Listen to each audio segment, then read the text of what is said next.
Foster here for the Field of 60. Today, we are bringing you another episode in our Off the Carousel series, where we will be joined by each and every new head coach to the Division I ranks. There are almost 60 of them. We're going to be rolling these out a couple of days throughout the month of May and the month of June. So make sure that you subscribe to the channel. And if you like this interview, don't be afraid to tap that like button. That stuff really does help our channel and help our presence on YouTube. It helps more people like you find this content. And since I have you guys here, make sure that you check out our Instagram and TikTok pages. We are going to be pumping out more unique content over there throughout the summer heading into next season. Like, for example, did you know that Penny Hardaway was shot when he was a player in college? I bet you didn't know that. There are more stories like that on those pages. The links are in the description below. So now, without further ado, let's get into another edition of Off the Carousel.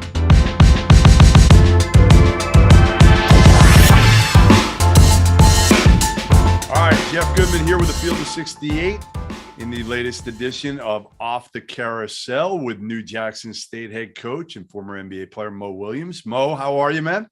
How you doing, man? Thanks for having me. Good to have you. Good to catch up, and still kind of cool, in my opinion. I always feel that way when guys like you. Listen, it's easy for guys like you to me to coach a high major, right? That's easy. That's an easy one. For me, to watch you grind it like you have over the last few years, and I know you're going to tell me you haven't grinded it, and I know how much you love this, but you were an assistant at Cal State Northridge right after you retired. Correct. I know I haven't looked at your bank account, but I know you got some money in there. I know you don't. Okay. You're not doing it for the money. I do okay. So you did 2 years at Northridge, then you get the head job at Alabama State. Correct. And now you're at Jackson State, also in the SWAC. But first, go back and tell me when you first thought you would get into coaching. That came probably my 6th year in the NBA. I started a program in Dallas, Texas. I had my own gym. I built the gym, outfitted it. And when I got the gym, it was just for me to work out in the off season. And I'm going to put this out there. I started the NBA players getting together in the summer and playing. I was the first one to do it. I heard Draymond mention it on a podcast or an interview he had that he got the idea from me because he came to mind.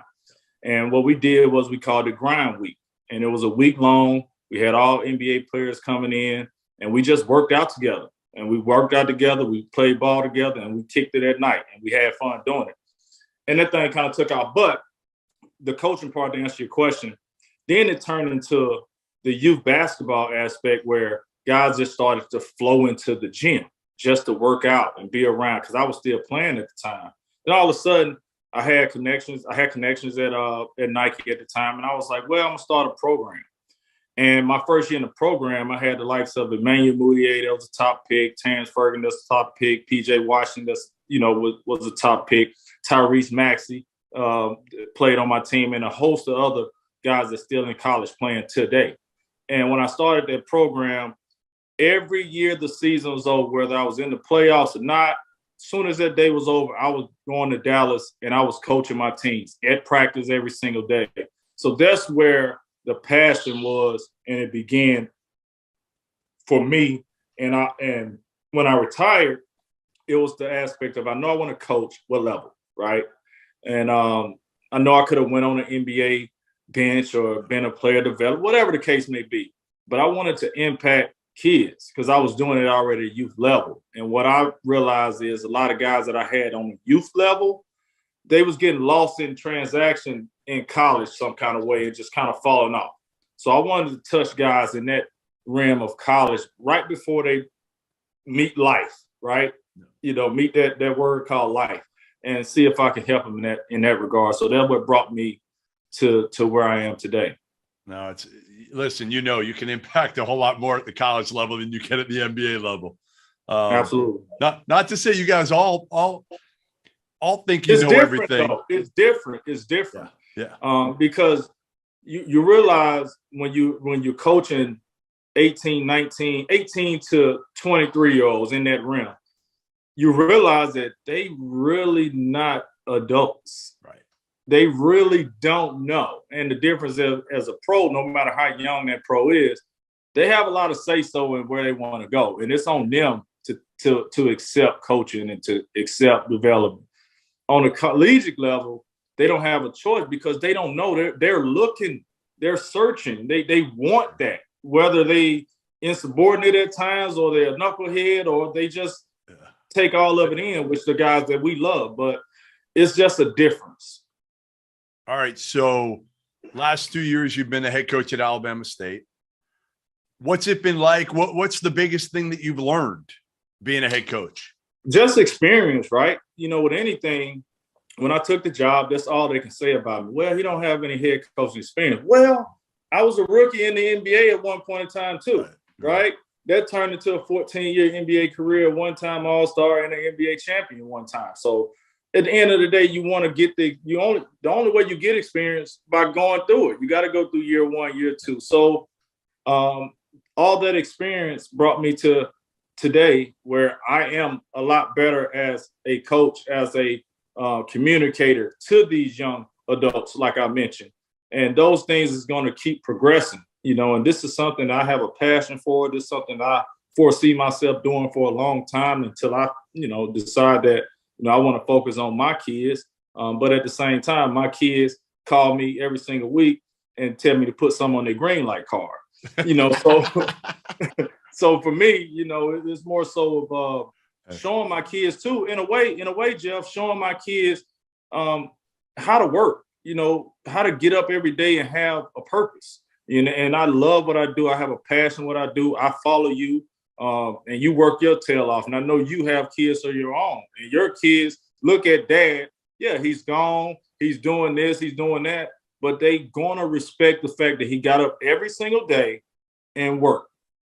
I think my daughter finally realized that, Mo, when I took her out. She's all of a sudden gotten to the point where she thinks she wants to do what I do. So I took her on a few trips. And one of them, I took her to Chicago for the Sweet 16. And it was like, you know, games, some practice, whatever, press conferences. And by the end of the night, it was 11 o'clock and she had passed out. I'm still doing a show from 11 till 12:30. She's passed out in the bed. So I think, like you said, they need to be around you to see it, to understand it. And for you, like I said, and I say this to anybody, I mean, I'm not saying it because I'm on with you now, but I got so much respect for you because, again, you don't have to do this. You could fly in like a lot of former NBA players and jet in for a day or two, you know, be around an AU program and then jet out and do your thing, go party, go, you know, live the life, right, of a former NBA player. And you're absolutely correct because being a head coach is one thing, but it's a lot that entails with that, right? It's a lot of day-to-day that goes on, especially at our level. That's right. For being a head coach, you have to do so much. It's so much on your shoulders. I'm not at the University of Alabama where I have 17 people that's under me that I can delegate so many things where I can focus on one thing. So it's not as sweet as people think. You got to actually want to do this. You got no more private planes. Hey, no more private planes for you. Listen, you got to get on that bus and drive 6-7 hours. You got to get up at 4 a.m. to catch a 6 a.m. flight to go to the next. You got to be prepared to go on the road for 13 straight road games before conference play. You got to be able to do that. You got to want to do that. So being a head coach is one thing, but actually being a head coach is another, if that makes sense. No doubt. No doubt. All right. So the big question, I know the answer, I think, but tell people why you left Alabama State for Jackson State. Because a lot of people would look within the league. They don't know the SWAC that well. They don't know where you're from. Why did you make that change? Well, obviously it's home. I was born and raised in Jackson, Mississippi. My mom, my parents, everybody here, my dad, my sister, my brother, friends that I grew up with. It's home. I'm actually from Jackson, Mississippi, not Mississippi, but Jackson, Mississippi, where Jackson State is located. My mom and my dad graduated from Jackson State. My mom and my dad met at Jackson State. My mom graduated in 1981. I was born in 1982. You know, so this goes way beyond anything. You know, so for any job that I would have took, because I was perfectly fine at Alabama State, I was building something special. We had a team coming back that potentially could win it. So with me, it was just the only job that I would have left for within the conference per se. I wasn't searching for a job. It just organically happened. You know, the head coach that was here, which I knew since I was a kid, which is a great friend of mine, Wayne Grant, he retired. He didn't get fired. Yeah. You know, so it just, when you just do good things and live right, things just organically happen for you without even trying. By the way, totally on a tangent here, but I'm going to go with it anyway. Renardo Sidney, you remember him? Mm-hmm. Oh yeah, for sure. I still say, and tell me, push back if you believe I'm wrong. He's the best player to ever come out of Mississippi. He might be, listen, all-time talents that I saw, and I cover recruiting for years, all-time talents. I'm telling you, that dude might have been top 5 or 10 I ever saw at 16 years old. No, you saw him at 16. I'm talking about a 13-year-old that's out there giving it to grown man in the city. Like, we knew that 6'9", 6'10". I'm talking about handling the play 1 like through magic. 5. Right. I'm telling you, he was a special basketball player. Obviously, it's unfortunate with his career we didn't get to see it flourish, or the world didn't get to see it flourish. But definitely, man, you hit one on the head. He, you know, he's the one. He's the one that had a really good chance to be really special. All right, so I would say I will put the head coaching duo, the basketball football duo at Jackson State athletically against any duo in the country, and whatever you want to put them. You know, it can be a decathlon, whatever you want to put it athletically. I'm putting you and Deion in prime time against anybody. I don't care who it is. No doubt. What's it like with you and Deion as the head coaches there? He's obviously taken Jackson State quick up, like getting the #1 recruit in the country. Like, that's insane at Jackson State. How can you learn from what he's done? And I don't know if try to duplicate it is the right word, but certainly try to do some of the same things he's done. Well, it's not more so duplicate. I think that's the wrong word to use. More so just absorbing, right? Just being a sponge, you know, just kind of being around. I'm not a guy, and I've never been a guy to think I know every damn thing, right? I'm always learning. I'm always getting better. You know, one thing about Prime, we talk about myself at Prime, and we talk about our women's basketball coach, Miss Tamika Reed, Coach Reed. Listen, she's won the conference 3 years in a row. In 3 years, she only lost 3 games. Wow. In the NCAA tournament this year, she played LSU first round and had them down 10 with 4 minutes to go in the game. Damn. You know, so for when you talk about the 3 main sports on our campus, and I can go on and on with volleyball, which they've won championships over and over and over again. And our athletic director he was up for athletic director of the year. You know, so for us, what we're doing over here is, I mean, it's out this world. We don't not only want to be the best HBCU or the premier HBCU, but we want to be looked at as one of the best universities in the country. And that's what we talk about when we recruit. So that's one thing I get from Deion when we talk and we have our conversations is not only just changing the mindset, because we recruit guys that other schools are recruiting. And when we get them on campus, we actually change their mind frame, because everybody has this notion of what HBCU is. And when they get on campus and get around us and see what type of thing we're doing, it never fails. They always say, "Oh, wow, coach, I really was thinking something else before I came. And this has really opened my eyes to what you guys are accomplishing, your guys want to do, and your guys' goals." And I had to come in and sign 8 guys, and I brought 6 guys on official visit. And 5 of them committed on the visit, you know, just because when they got here and got to understand, oh, wow, okay, I like this. I really like this. And they had other options.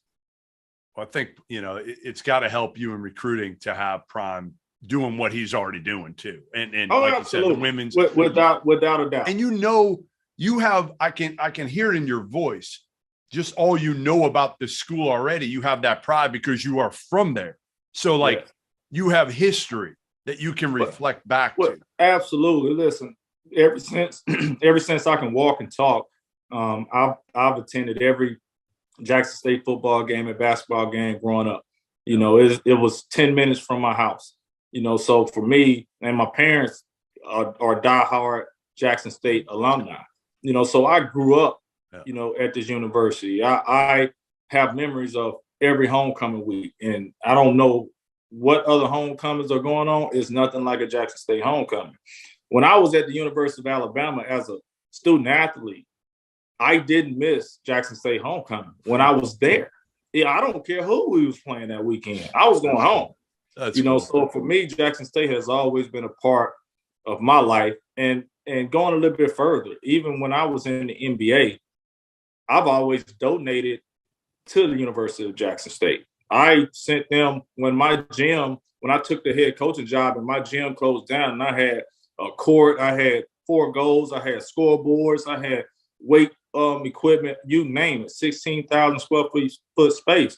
I sent all this stuff and donated to the University of Jackson State. So that's how much, and not with the notion that I'll be coaching here one day. Right. So for me, I was going somewhere else to coach, and I sent it here because I've always been a big supporter of, obviously, D.I. Love. And when I say D.I. Love, that's Jackson State. Last question I have for you. As a former player who again, played at a high level, didn't get a dollar at Alabama. Well, absolutely not. At least I don't. That's why I was smiling. That was the only reason I was smiling. I wanted you to say absolutely not. Played in the NBA for a long time. Now coaching kids who are able, and I know at your level, it probably hasn't trickled down yet to whereas the NIL is affecting you yet, but you're seeing the numbers around the country. You're seeing. But it's always a question. It's always a question from the kids, about NIL. And obviously they just trying, I'm going to let you finish your question too, but obviously they trying to, what word I want to say, try to bottle it in a little bit, whatever. And then we'll see what that looks like. Yeah, they want a free, they might want, free deal for Subway or something. Who knows? Yeah. But everybody, they're seeing it at a certain level and they're thinking, can I get a little piece of the pie? I'm sure. Right. Can I get something here? Which, again, you can't blame them. They're able to get that now. That's business. Like, see what you can get at fair market value. Some kids are getting more than their market value right now. And I think that'll change maybe in a year or two. Who knows?